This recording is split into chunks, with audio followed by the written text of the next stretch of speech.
Delighted to welcome to the channel the AB of London Town, Alfie Burden. How are you doing? Mate. Good, mate. Yourself? World Seniors Champion, Shootout Challenge Champion. It's easy winning tournaments when you're 49, isn't it? You have a break, we'll have a couple of frames. What out of the two means the most to you?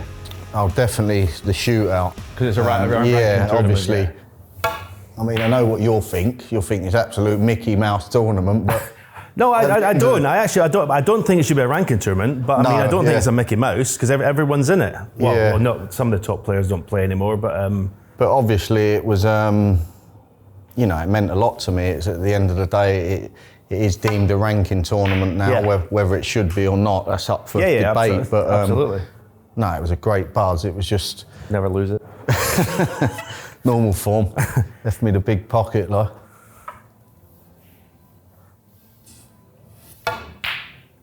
Don't need it. Don't need it.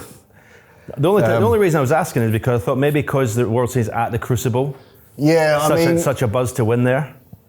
I mean, I don't think, to be honest, like winning the World Seniors, although it was a seniors tournament, I think it just to win a tournament and get over the line in a tournament, and especially being at the Crucible, I think it gave me a bit of belief. Yeah. So I sort of almost wasn't afraid to win when I got the chance to get in a position to win at the shootout. I wasn't sort of afraid to cross the line. Because you were, tell me, you were like, this is quick, isn't it? Yeah, it's a new cloth. You were like 12th or 13th reserve or something. Yeah, 20th, I think. 20th. Yeah, 20th reserve. So what? 90? Sorry, you got described. That's all right. But I obviously weren't expecting to be in it. But I got a late call. I was going swimming. I think it's well documented now. I was literally walking out to the pool with the trunks on, and World Snooker rang me and said, "Do you want to play in the shootout?" So I said, "What time?" They said, "I can't miss it." Any chance? I mean, it's the worst positional play you've ever seen, isn't it? But so yeah, it was a sort of out of the blue, and I said, "What time? What time am I playing?" They said 1:30. It was like 10 in the morning. I said, "What do you think? I got a helicopter?" But no, so it was just one of them mad things. I rushed up there, and I think the first frame I was 46-0 down against David Lilly, and he's missed an easy red in the middle, and I done a good clearance, and then it just all went my way. It's kind of a guilty pleasure for me watching that. I played in it once where you had it at Blackpool Tower. Yeah. And did you play in it once? Yeah, hated every second of it. Standing at the top, people absolutely giving me maximum while I'm waiting to go down. Yeah, it's lovely, isn't it? I mean, you get some proper abuse there. Yeah, it's carnage, isn't it? And yeah, I didn't watch all the final night, but obviously I seen the final. You forced yourself over the line, didn't you? I mean, the black you took on just to plough through the reds. Yeah, I played the. There was a red at the back of the pack. It was a little bit thin, and I just thought I'd rather go out. Yeah, sorry, that was the shot. Yeah, ploughed through the pack, but I thought I'd rather go out missing one than like trying to butcher a safety and leave him, because you know it's like 10 minutes. Well, you might not get a chance. Exactly. So I thought I may as well have a go. I managed to knock that in, and then they were all there. Really, I just had to sort of stand up. So you got one of these hard tips. Yeah. Sounds it. I keep thinking you're miscuing, but you're not. It's one of them ages. They're quite hard, but I don't know. I think sort of over the years we've sort of all switched across to playing with the hard tips now. I couldn't. I mean, I'm not playing kebab. I couldn't. What do you play with now? I'm still an outmaster. Do you? Yeah. Yeah, and I think this tip's been on about 3 years. That's it. Never been a doubler. But no, I mean, the early memories I got practising with you are like some of my sort of greatest memories in snooker, really. My highest break I got against you. Yeah, you had a 148 against me, didn't you? Was it 148? I thought it was 149. It was either, 148. He's not got a bad memory, has he? No, but I keep telling us 149. It might be 148. I don't know, it was either 148 or 149. Because I thought I bottled it to play for the black, to do 150 for easy position on the green, on the pink, sorry. Yeah. So that's what makes me think it's 149, but it could be probably was 149. Anyway, it was the highest break, yeah. Yeah, I remember first coming up, Jeff Folds, God rest his soul, sent me up to practice with you up in Stirling there, and I was only 17, and you know, for the best player in the world champion, to give me time like you did. Yeah. I just learnt so much off you, because my strong point with my snooker's always been my break building, and people say, oh, like, can you, like, people in the club and that say, can you sort of teach me how to break build and this and that? You're such a good break builder. And I learned all my break building from just watching you. Right. Because I used to practice you quite a lot when I was young, didn't I? Yeah. And it was incredible. Like, a lot of time you think, well, where's he going to go now? And you always had a great knack for picking out, playing on reds in the middle and that when you was in round the black. And I think you're right. I think break building's hard to teach, because you never know. The balls are different every time you're in. As you say, I think playing, and I certainly was the same when I started playing. Like, obviously, when you're playing likes of Davis, Jimmy, all these people, and you're watching them, and I watch the TV, and you learn from watching. That's literally the best way to learn. And I was so lucky to be able to obviously practice with yourself and Jimmy from a young age. And you've got to pick a few balls out, but it's a good way of learning. Almighty, I used to go home with blisters on my hand. But no, it was amazing. It was a good club, wasn't it, that Stirling? Yeah, I mean, it was a time when there was a lot of players playing there. Higgins, Maguire, Marco Foob, Billy Snadden, obviously I used to play a lot with. Yeah, it was good. You only just had to put up with Ian coming out every 10 minutes. Sorry, I almost swore there. But you might get fined. Yeah. Well, if you weren't playing, you wouldn't get in trouble.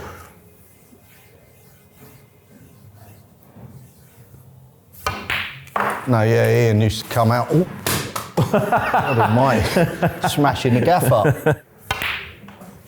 But Ian used to come out, didn't he? Sit there and watch for an hour and put everyone under the cosh.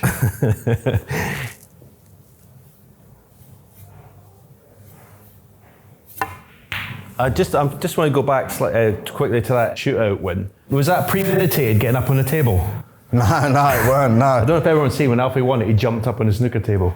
I think, like, the 30 years of pain as a professional, I've obviously, like, I feel like I've underachieved for the ability I've got, you know. I feel like I have underachieved, and just a relief, really, just to win a tournament. And I don't know, I remember just cracked up, slung the cue on the table and jumped. I thought, what am I doing up here? But there I was. I've got to go with it once I'm up there.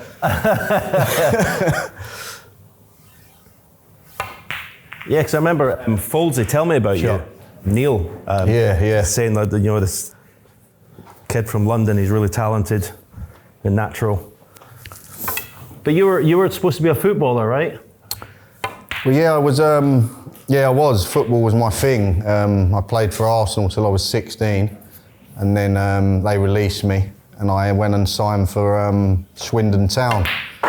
Glenn Hoddle was a manager there at the time. And I enjoyed it there, so I moved up there, and I was signing for them, and we was on like a pre-season tour, 3-game tour. In the first 10 minutes of the first game, it was a bad challenge, and I broke my leg in 4 places. What sort of challenge was that? Oh, it was dreadful. I sort of got the ball played into me, and the guy just stamped through the back of me on my standing leg. What position were you? I used to play like on the wing, so left or right. Nice shot. Left or right wing. It really sort of put a stop to my career. It was What age had you been there? I was 16, and snooker was just a hobby for me at the time. Well, you did play then? No, I used to play once a week. Right. I used to go up to snooker on a Saturday after football. My parents had dropped me up there, and used to go and play in the club Neil played in, Neil Folds in Ealing. Right. I don't know whether you ever went there, did you? I don't know whether I played there as an amateur. I don't know. Can't remember. Yeah, it's a good club. It was just a hobby.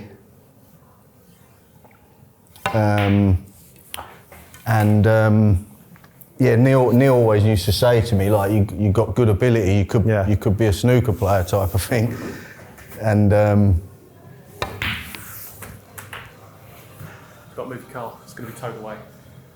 So were you playing snooker while you were playing football? Yeah, so it was just, like I say, it was just a hobby once a week, but I did really enjoy the game. I obviously, I love, it's great shot. You played the cannon and all? No, I played to go round the back a bit. Oh, right. Didn't get enough Jekyll on it.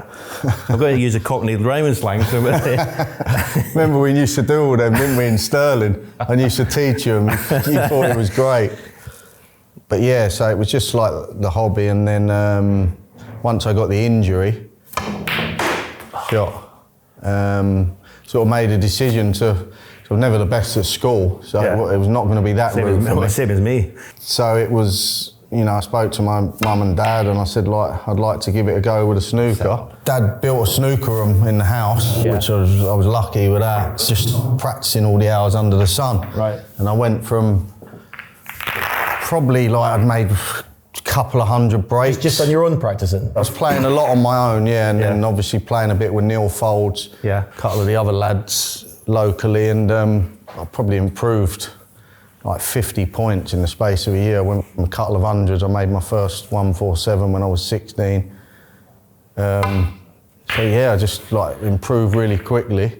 Yeah, because I remember there was a lot of talk about you. Obviously, Neil said to me, and you know what snooker's like, it's quite a small sport, isn't it? Yeah. So if there's anyone coming through that's any good, like it was Judd as well, and then, God, every time you're near a cushion with that tip, it sounds horrible. I know, doesn't it? This sounds like a miscue. It's a new tip, but it does actually sound really hard, this one. Well, it's the sound when I commentate on Williams, it's just vile, the sound. Yeah, it's unbelievable, isn't it? What I did do is I missed out on any sort of amateur career as a snooker player. So I don't think that would have helped me, because I didn't do any real competing. I played in a few handicap tournaments, but nothing. If I look at all the players around the same age as me that turned pro, same time as me, it was like Matthew Stevens, Graham Dott, the David Grays, people like that, but they'd all been playing in tournaments when they were 10 years of age, and I missed all that. So you didn't have maybe the sort of playing in matches? No, I didn't have the sort of match now, so obviously I had an ability for the game, but I missed out on sort of probably being match hardened. Probably still not match hardened now. And then when I was 17, Neil and Jeff, because they were close with sort of Ian Doyle, wasn't they? Yeah. That was when they sent me up to go and practice for you and get Ian to have a look at me. And so I went up and had them 4 or 5 days practicing with yourself and John and Billy Snadden.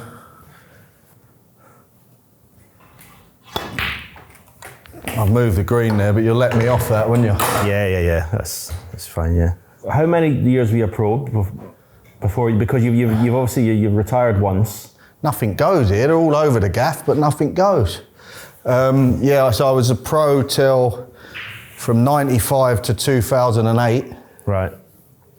And then I dropped off the tour, and I won the World Amateur. I went to India and won the World Amateur in 2008. Right.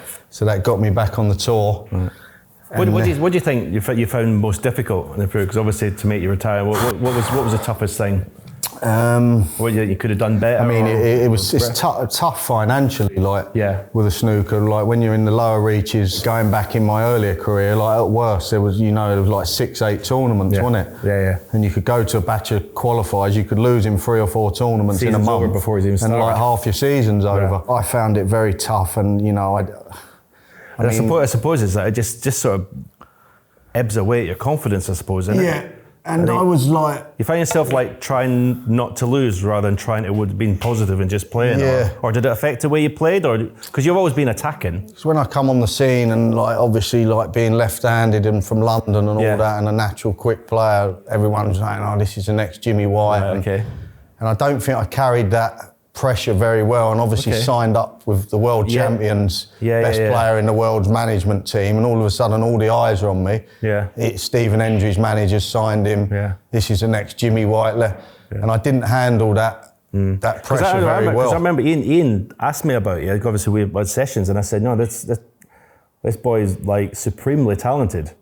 Yeah, I remember. But I remember because Ian said, after I had that first session with you, he called me and my dad in the office, and he said, Stephen said, this is like a young Alex Higgins. That's what he said you said. Yeah.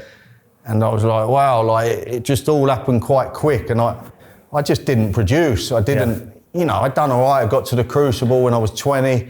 Yeah. I had small successes, but not what I felt I should be doing. And then I was, I was a little bit wild, in all honesty. Yeah. I just didn't live in the right manner. Things just got tougher and tougher, and mentally, obviously, when you're not winning, you're not earning money, things become very difficult. Oh, that's gone off a mile. Did it? It's never drifted before. It did. It come down the hill. Whenever I seen you play, I thought your temperament could have been better. Do you agree? Yeah, I agree with that, definitely. I mean, listen, we all have days when we lose it, but... Yeah, my temperament weren't the best. Aye, highlights reel. Oh, that's gone as well. That's gone, see? Got to play the plant here, surely.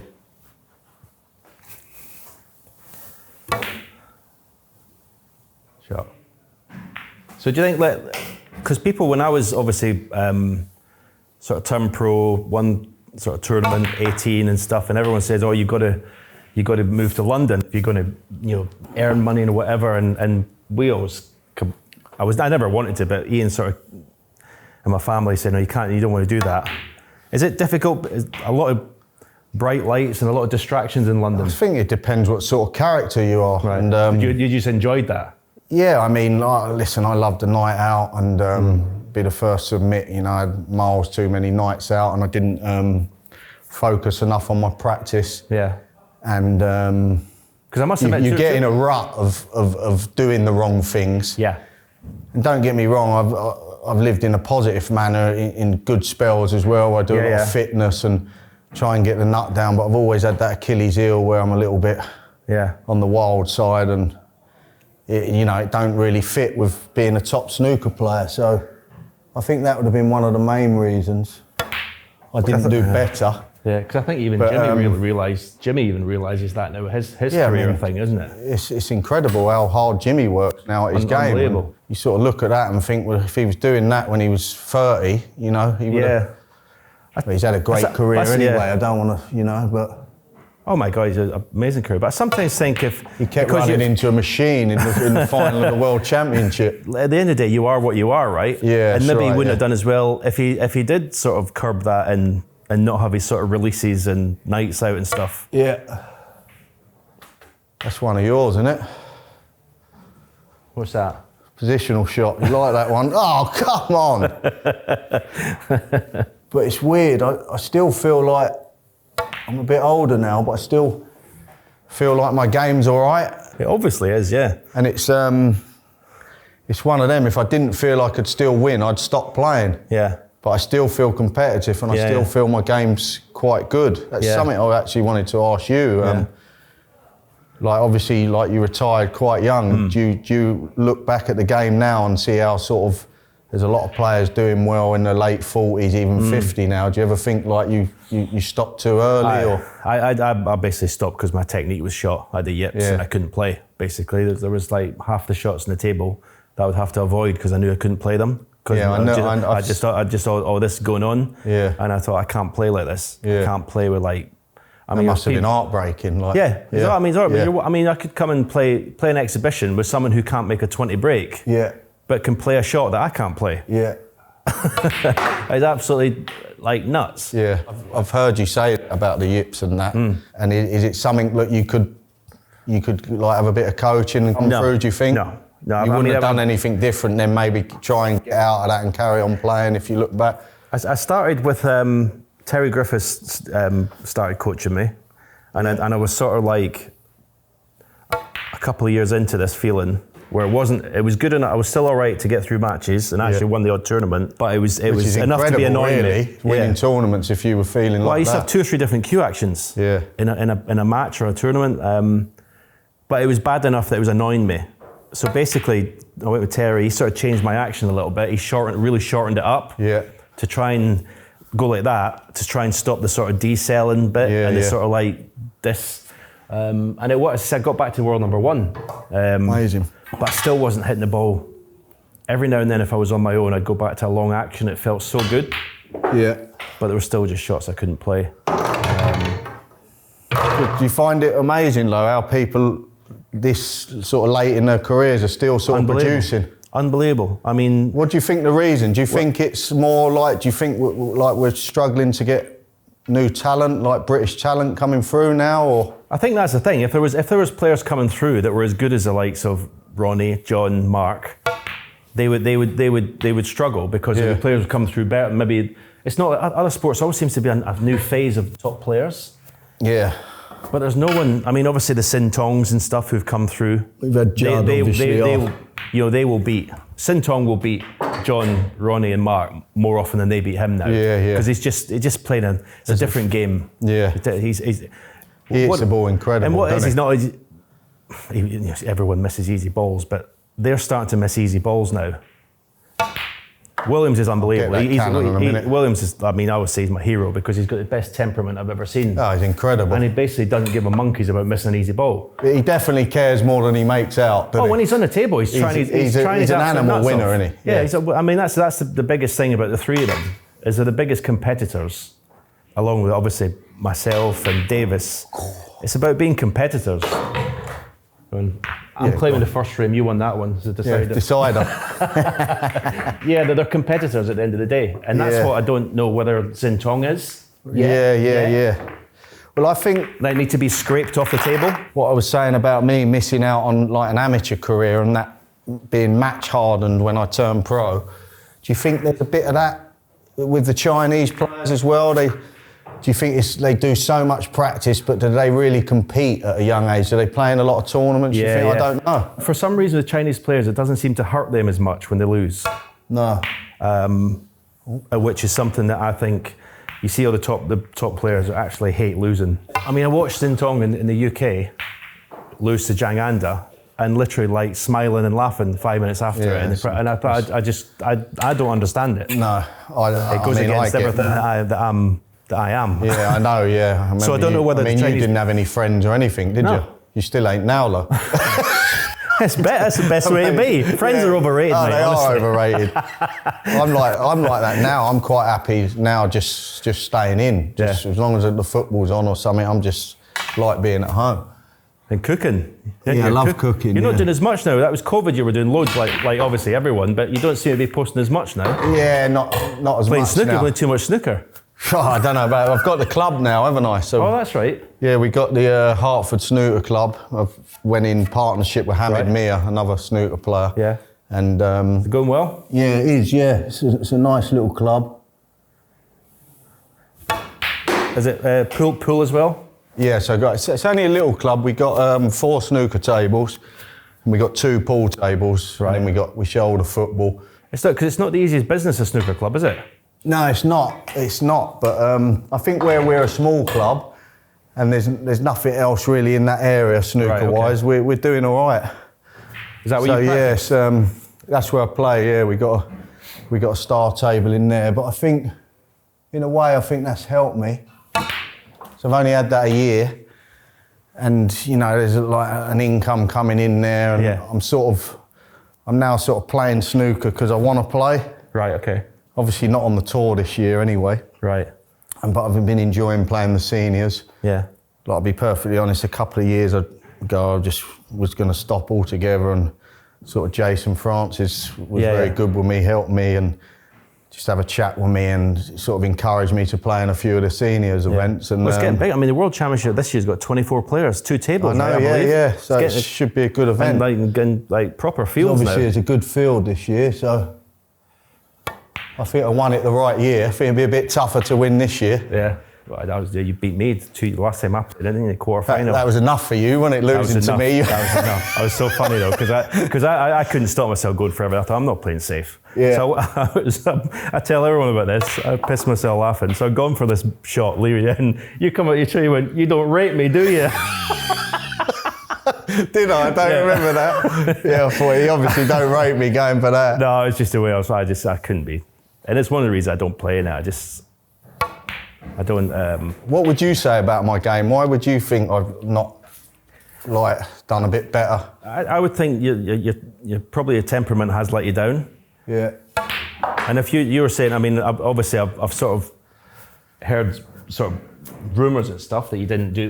You weren't as dedicated off the table as you might have been. Yeah. All that's important. Yeah, it's very important. It's important. You know, what I mean, you've got to. I think in every sport, not just snooker, you've got to give it 100%. Yeah. And you get caught out. like you say, if you don't do the right things, obviously my son's a young footballer and sort of he's very sort of dedicated. He's nothing like what I was when I was sort of getting to them years, and he's got a good head on his shoulders. Look at football. I mean, like in the 80s, they were all beering it all the time, weren't they? I know, yeah, it's completely changed now. But I think with the football, when the Premiership started getting all the players coming over from Europe, I think they're so much more professional. Like when Arsene Wenger come to Arsenal, you listen to the old English players that were at the club, and they talk about the culture change when Wenger come in. All of a sudden they've gone from having 7 or 8 pints after training into tomato ketchup being banned at the training ground and all stuff like this. So all the diets completely changed, and I think every sport's gone down that way. I think the influx of, like you say, all the Europeans coming over and playing in the Premiership, I think it just going up and up the standards, you know? And it's even tougher to break through, like within the football for the young English players, because you're not just competing against the best players in Britain, they're coming from all over Europe to get in these top clubs, you know? Going back to your game, what was your mindset when there was, because from an outsider watching you if I ever watched your matches, when the pressure came on, you didn't seem to be able to play your best. Do you feel that, or? Probably, yeah. I feel because talent alone isn't enough to get when you get to the pressure stages. Talent, I think, is almost maybe I didn't, like I say, harping back to not missing out on a whole amateur career. That could be very important, Do you know? And I've just been thrust in to playing professional snooker. I mean, I played in a few tournaments just before I turned pro. Like I won the English under-17s, beat David Gray in the final of that. Then I went and got to the final of the Great Britain under-19s. It was all like within a short space of time. And then bang, all of a sudden I'm a pro, but I've not really played any matches. So I think, like you say, I definitely struggled to find my best snooker when the pressure really come on. And I don't know, maybe now, listen, my career's at the tail end anyway. Whatever I get out of the snooker now, I feel is a bonus. I'll probably be back on the tour next season, but I'll be playing because I want to play. And but I believe I can still compete. So if I didn't believe that, I wouldn't even play. That's a terrible shot. You're probably going to be in the Champions again this year. Yeah, you can give me a bit more treatment when I. Absolutely, give me barrels for you did. What did I say? I can't remember. You said. So talking about tomorrow's matches, and then you've gone, the AB London Town, the old big guns are coming in. I thought, lovely. I thought I'd build you up. I played a terrible shot there, but you're saying about the hard tip. And you can't screw back with them properly, the hard tips. That's the downside of them. That's what I keep saying to Williams all the time. I says, you seem to get no action out of the cue ball. And to be fair, when I've used his cue, it actually feels better than it sounds. Does it? Yeah. But it's still, he doesn't get the action that other players do. But it seems to be a trend. He's got a new cue, hasn't he? Did he not get a cue from China or something recently? But when Ronnie came on the channel in Saudi, he was using a really hard tip. Oh, was he? Yeah. But I think that was an experiment for him because I heard him say he'd put a hard tip on and he's going to go back. He didn't like it. Because he's always used an elk, I think, like you. I think the upside for the hard tip is they don't sort of throw off so much. Like when you're in the balls and you know how fine these cloths are. That was a nice shot for that one in the middle, wasn't it? That was your trademark, what I was talking about earlier. The best ever at that. In and there, you used to just put the white there all the time and knock the reds in the middle. You're a different class at it. Get in, drift. It's pulled up, actually. Yeah, Wilson's gone hard tip. Has he really? John Higgins is, I don't know whether it's as hard as Williams, but it's hard. That's shot of the day, surely. That could be the highlight reel.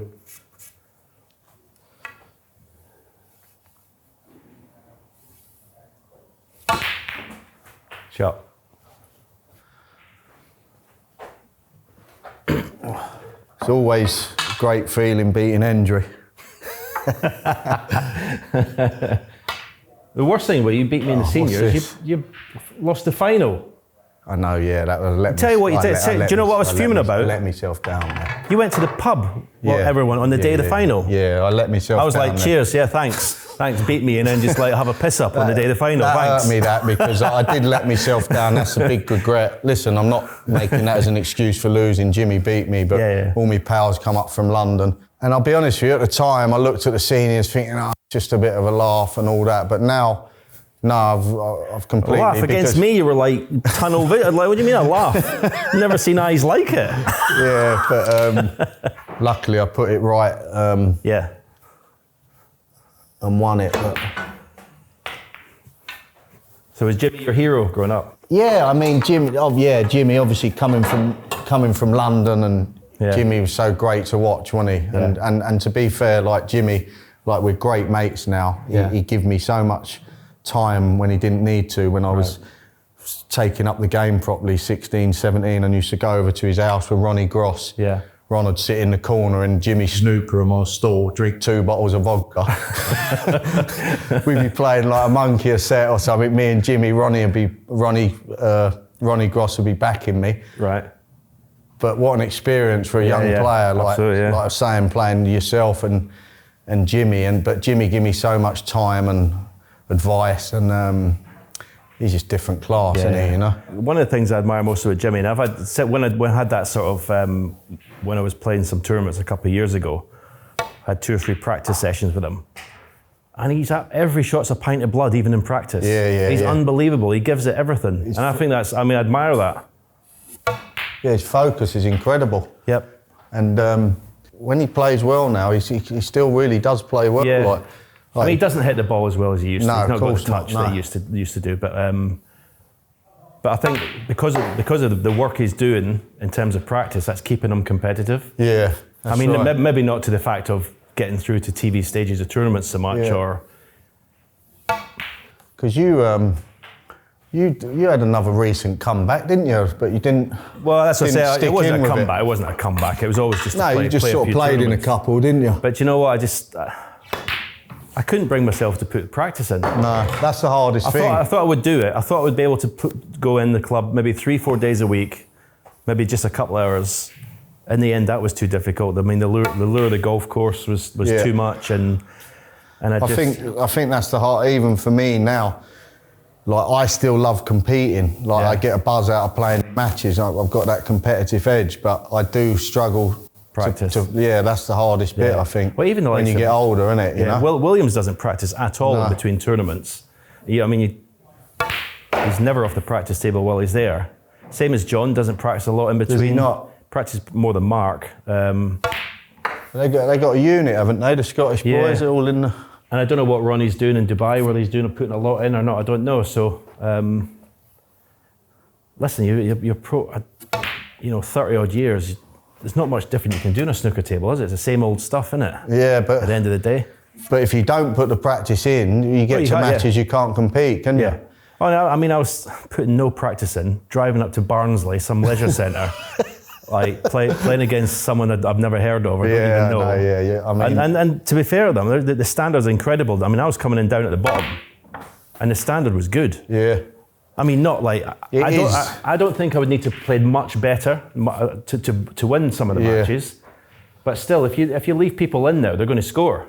Whereas before, you could you could leave people in 2 or 3 times, they weren't going to make. Yeah, I think that's a big difference from my point of view in the game now. Down the rankings. To like when I first turned pro in the mid-90s, the strength in depth now. Oh, it's incredible. Like you got people who are winning tournaments ranked 80, 90 in the world, like the Pay Fan and like there's and the other thing is, I don't think the players down the rankings are so scared of the top players anymore. No.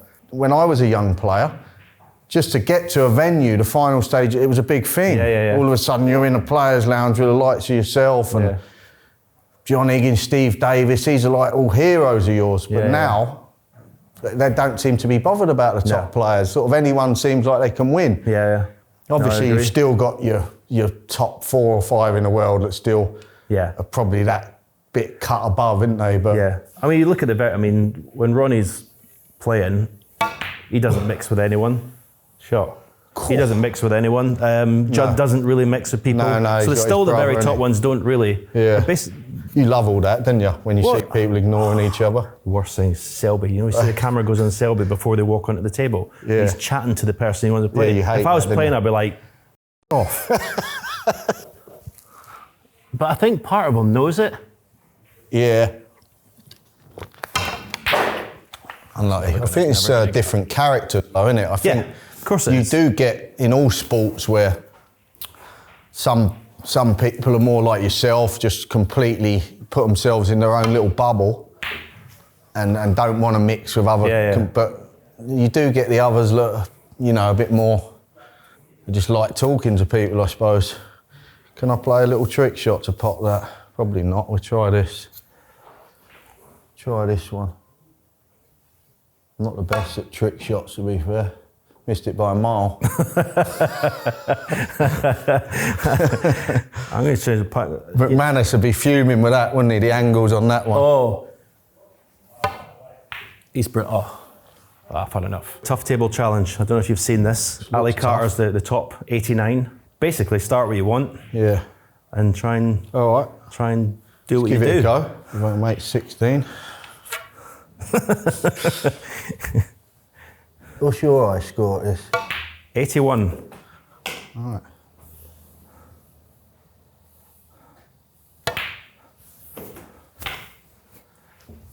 Williams done 25 on his own table. I'll be pleased to beat that. You started different from what everyone else does. What, did you go down the side rail? Yeah. Left-handers would go there and right-handers go there. I looked at that, but I thought if you land low, you can cannon that one out and then maybe still be on that. I don't want to be the first to, make 8 or something. Davis took 3 attempts to pot the first red when he did it. Did he? 16. Davis 17. Is a DJ now, isn't he? Yeah. And he can't see. That's incredible. When someone first told me that, and what's his Thunder Muscle or something, isn't it? Yeah, DJ Thunder Muscle. I thought it was a wind-up.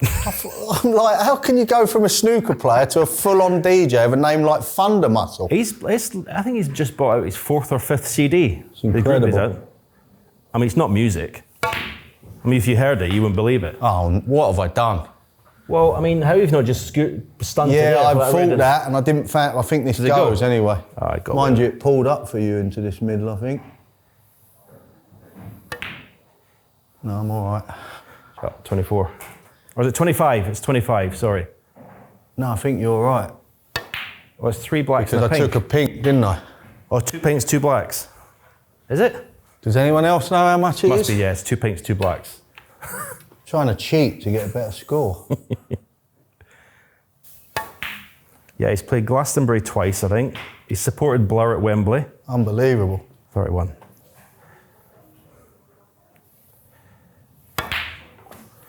Oh no, I don't like that, Stephen. It's all right.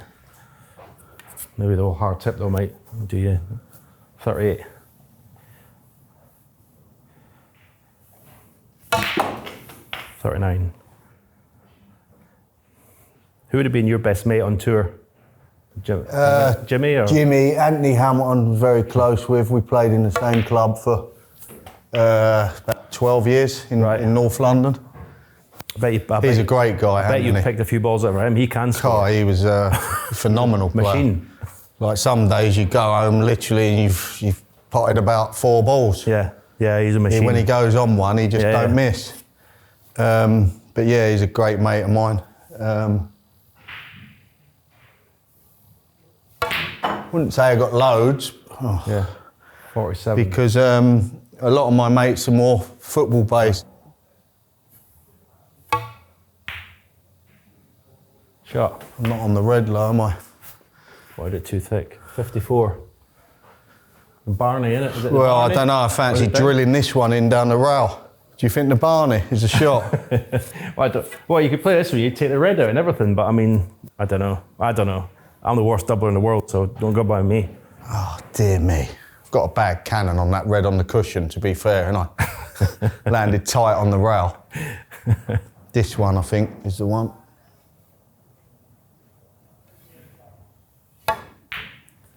It's not far away. No. Ah. 54. I'll take 54. Not the worst. First attempt. Alfie, absolute Top man. pleasure, mate. Thanks, mate. Thanks for Absolute having me on, pleasure. yeah? Thank Cheers. you.